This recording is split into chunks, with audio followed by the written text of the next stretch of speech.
57 years, Maryland Fried Chicken closes its doors. Kentucky Fried Chicken restaurant this spring in McChesney Park. Beloved fried chicken dishes, but after 5 decades in business, it closed. You craved fried chicken. You paid real money for it, but then you bit into a greasy, textureless sponge. This is a scam, not an accident, not a bad batch, a deliberate, calculated corporate scam. We tested 11 chains and ranked them worst to best. Some of them are serving you pressed poultry dust and calling it a sandwich. One beloved drive-thru is deliberately making its chicken flavorless to sell you more sauce. Wait until you find out which one. Keep a tight grip on your wallet. Let us start the countdown. Number 11. KFC, Kentucky Fried Chicken. Let us start at the absolute bottom of the grease barrel. What on earth happened to the Colonel? Yum. Brands owns KFC. They are the same corporate giant running Pizza Hut and Taco Bell into the ground simultaneously. They inherited one of the most iconic recipes in American food history and turned it into a science experiment optimized entirely for industrial output. You paid around $14 for a 2-piece meal. That $14 bought you pieces of chicken, averaging 3 to 4 ounces of actual meat per piece. The weight has declined measurably over the past decade. The price has not declined with it. Yum! Brands calls this portion management. You can call it what you actually think it is. The original Colonel's recipe required hand breading each piece individually. Yum! Brands ended that practice decades ago to cut labor costs. The result is a machine-applied coating that has never made contact with human hands or human judgment. Because they pressure fry their chicken at high speed to hit throughput targets, the skin completely loses its structural integrity during the wait at the window. By the time you open that box, the famous 11 herbs and spices have dissolved into a slimy, sliding sheet of flabby skin. It is a texture nightmare. It is an industrial oil delivery system. And it is what a Yum! Brand's cost-efficiency mandate tastes like when you are the one holding the box. A former KFC kitchen manager posted online, "We were told to keep the chicken in the holding cabinet for up to 90 minutes. After 30, the skin is already turning into rubber. 90 minutes in a warming cabinet. That is the Yum! Brand's quality standard." You paid for the Colonel's legacy and received a shareholder margin exercise with 11 herbs. Keep a tight grip on your wallet under the bucket. The grease on your hands is not flavor. It is the physical residue of a corporation that stopped caring about the product a long time ago. Yum! Brands generates over $6 billion in annual revenue across its 3 chains. The quality of your chicken piece is not a priority in that math. You are a transaction on a very large spreadsheet. The original recipe branding is a nostalgia license. They are charging you for a name while delivering a product that shares almost nothing with the original process that built the name. The Colonel himself reportedly called the reformulated gravy pure wallpaper paste before he died. The company he built is still using his face on the bucket. The product inside is something he would not have recognized. The next chain on this list spent millions rebranding their chicken sandwich and somehow made it worse every single time. That takes a special kind of corporate commitment to failure. Number 10. Burger King. Here is a chain that should have stayed in its lane. Burger King landed at number 10, and their Royal Crispy Chicken is a royal disaster. Restaurant Brands International owns Burger King. They are the same holding company that owns Tim Hortons and Popeyes simultaneously. They answer to shareholders in Toronto, not to your taste buds.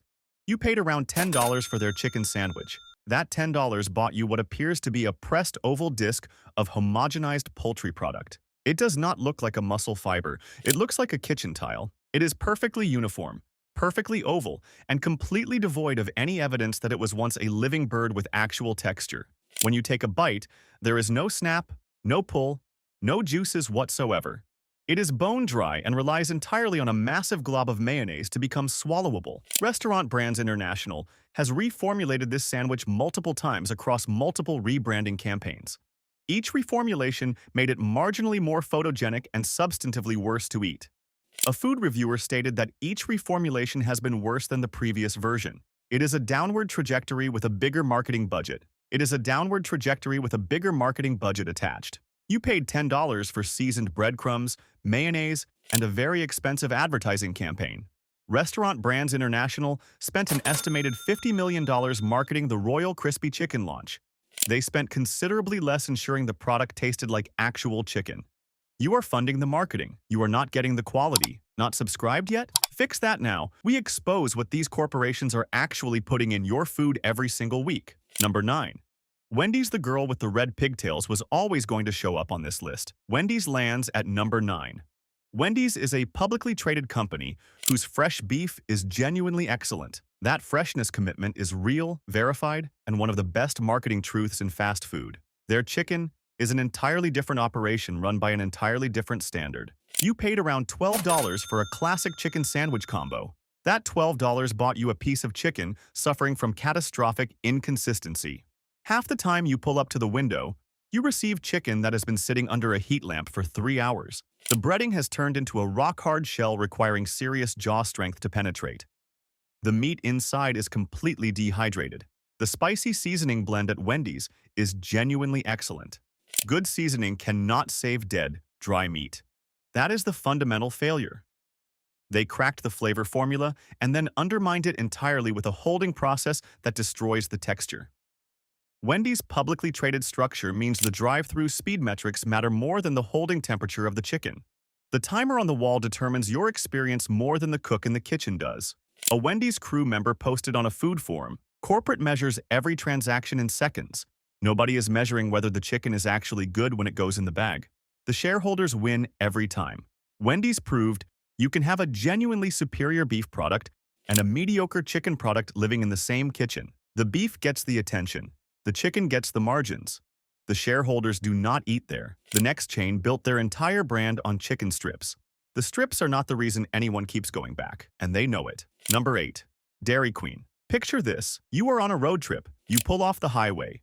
You order the DQ chicken strip basket with Texas toast, fries, and gravy. It sounds like a dream. Dairy Queen lands at number 8 because reality aggressively disagrees with that dream. International Dairy Queen is a subsidiary of Berkshire Hathaway, Warren Buffett's company. They are not a scrappy regional chain.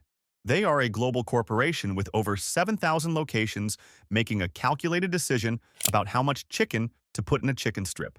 You paid around $11 for the strip basket. That $11 bought you what the menu calls strips, and what the box reveals are 2-inch slivers of chicken that are mostly crunchy batter. The strips have shrunk measurably over recent years while the price has climbed. That is not an accident of supply chains. That is a Berkshire Hathaway subsidiary applying the standard extraction playbook to a regional comfort food. Here is the honest truth about Dairy Queen chicken. You do not actually like the chicken. You like the white gravy. The chicken strip is an edible spoon designed to transport that salty, peppery gravy into your mouth. Eat a strip entirely on its own and it tastes like seasoned nothing.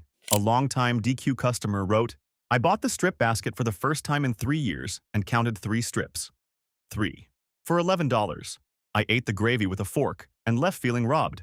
You paid $11 for a gravy delivery vehicle. Berkshire Hathaway is not losing sleep over your portion size complaint. They are a holding company with $240 billion in assets. The DQ chicken strip basket is a rounding error in their annual report. Your portion size is not their concern. Their yield per unit is their concern. Those are different numbers, and only one of them involves your dinner. The next chain has built an enormous cult following across the South. The cult is not actually about the chicken. That discovery is going to sting, and it is going to be impossible to unsee once you sit with it. Number 7. Zaxby's welcome to the sodium capital of the American South. Zaxby's lands at number 7, and the cult following is real. The justification for the cult following is questionable. Zaxby's is a privately held company founded in Georgia. They have over 900 locations and a fan base that will fight you in a parking lot if you disrespect the Zax sauce. The sauce is not the problem. The chicken underneath it is.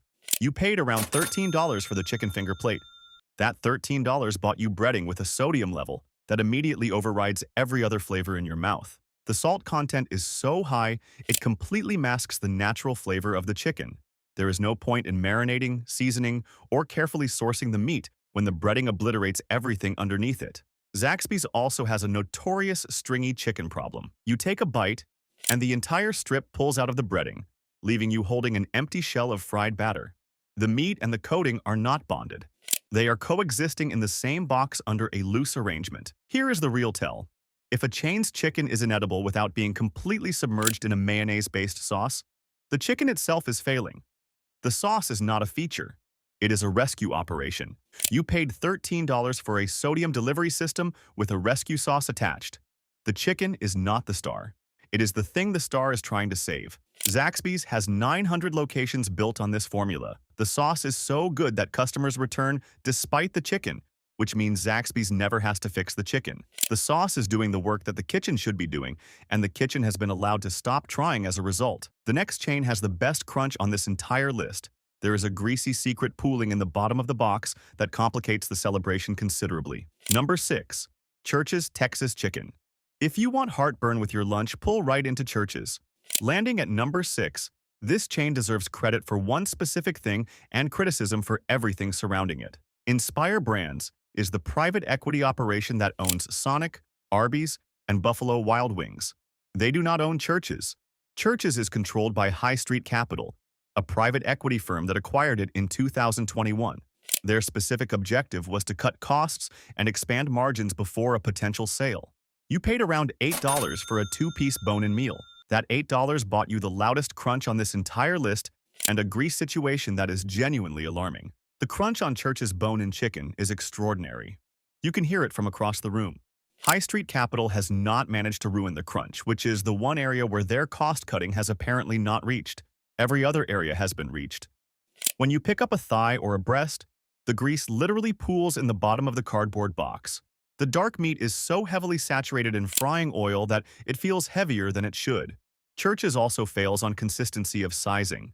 Sometimes you get a drumstick the size of a turkey leg. Other times, it looks like it came from a bird that was having a very bad year. High Street Capital manages the supply chain, not the portion standard, and it shows. A Church's customer in Houston posted, "I got a breast piece that was mostly breading and a drumstick that was mostly bone in the same box, on the same visit. There is no quality control happening anywhere in this operation." If Church's making you angry makes your blood boil, hit that like button right now. Every chain on this list is betting you will not notice what they are doing until you are already holding the box. Done? Good. Now we are heading into the number that is going to make a lot of people in the comments very upset. The chain at number 5 has one of the most devoted fan bases in fast food. You are about to find out why that devotion is misplaced. Number 5. Raising Cane's. The angry comments are already writing themselves. Raising Cane's lands squarely at number 5, and the sauce is not going to save this entry. Raising Cane's Chicken Fingers is a privately held company based in Baton Rouge, Louisiana. They were founded in 1996 and have built their entire brand around a deliberately simple menu. That simplicity is both their strength and their most transparent manipulation. You paid around $12 for a box combo. That $12 bought you chicken fingers with zero seasoning in the flour dredge. No salt, no pepper, no garlic powder, no cayenne, nothing. Raising Cane's marinates their chicken, but fries it in completely unseasoned flour. The outside of your chicken has the flavor profile of warm cardboard with structural ambitions. This is not an oversight. This is a deliberate business decision. By making the chicken itself flavorless, Raising Cane's forces you to use more Cane's sauce. More Cane's sauce means you feel you are getting value because the meal is flavorful. The chicken is not providing the flavor. The sauce is. You are not eating fried chicken. You are eating a heavily breaded vehicle for dipping sauce. The chicken is a structural component, not a culinary one. A culinary instructor analyzed the Cane's model and stated, deliberately under-seasoning the protein to create sauce, dependency is a documented technique in chain restaurant design. It drives condiment upsells and creates a flavor memory attached to the sauce rather than the food. You paid $12 for a sauce delivery system. The chicken is the cup. Raising Cane's built a 900-location empire on that cup, and every single customer who thinks they love Cane's chicken actually loves Cane's sauce. The founder, Todd Graves, has a net worth estimated at over $1 billion built entirely on this concept. Deliberately bland chicken plus one extraordinary sauce equals $1 billion business model. You are not in on the joke. You are the joke. And the joke has made Todd Graves a billionaire. The next time someone tells you Cane's chicken is incredible, ask them to eat a strip with no sauce and describe the flavor. There will be a very long pause. That pause is the product. Now we enter the top 4. These chains are genuinely trying. Number 4 is a regional legend. The chains above it could not replicate this seasoning formula with a chemistry lab and a decade of trying. Number 4. Bojangles. Bojangles did the opposite of Raising Cane's. They season everything, every layer, every surface, every bite. Bojangles is a privately held chain headquartered in Charlotte, North Carolina. They are not owned by a private equity fund running an extraction playbook. They are a regional institution that has resisted the pressure to homogenize their product for national scalability. You pay around $10 for the Cajun filet combo. That $10 buys you a sandwich with breading aggressively spiced with cayenne, paprika, and black pepper. It leaves a beautiful, genuine heat on your tongue that builds rather than fades. The crunch is sturdy. The meat is usually legitimately juicy. Unlike the chains above this entry, Bojangles actually seasons the meat before it touches the dredge. The reason Bojangles lands at number 4 rather than higher is the consistency problem. Hit a Bojangles during the lunch rush, and you are getting the meal of a lifetime. Pull through the drive-thru at 3 in the afternoon, and you run the real risk of receiving a spicy hockey puck, one that has been sitting in a warming tray since 11 a.m. A Bojangles employee in the Carolinas admitted online, "The chicken at busy locations is always fresh. At slow locations, it can sit for way longer than it should. The holding times are not enforced the way corporate says they are." Bojangles proves that the recipe can be great. Regional chains with great recipes and inconsistent execution are one corporate acquisition away from becoming KFC. Durational capital management is watching the margins. Stay privately held. Fix the holding times. The recipe is worth protecting. You pay for Cajun seasoning that is genuinely superior. You get it on the right day. The top 3 do not make you gamble on the day of the week. Bojangles was acquired by Durational Capital Management in 2019. Durational is not a household name. They are a private equity fund, and their involvement means the same extraction pressure that ruined KFC is now circling Bojangles. Fix the consistency now, before someone in a boardroom decides the 12-hour marination window is where the savings are hiding. Entering the top 3 now. These chains are the genuine elite.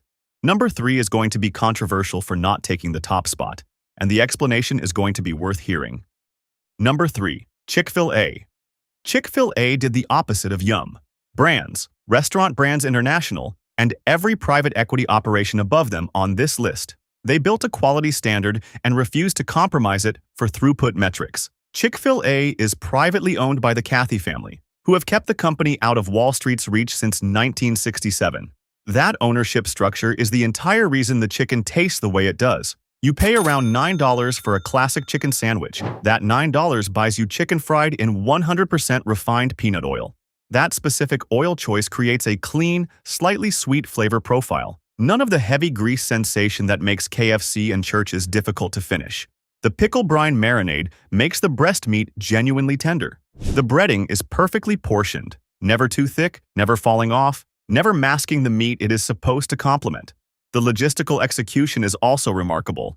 You drive into a double-lane drive-thru with 40 cars ahead of you, and you are somehow out in 5 minutes with a hot, fresh meal. That is a human resources achievement as much as a culinary one.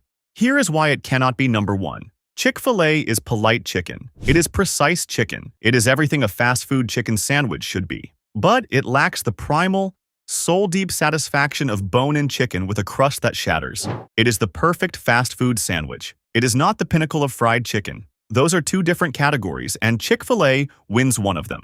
Drop your Chick-fil-A order in the comments right now, and tell us whether you think it deserved higher than number 3. We read every single one. To find the soul, we go international. The chain at number 2 is taking America by storm, and every domestic chain should be genuinely worried.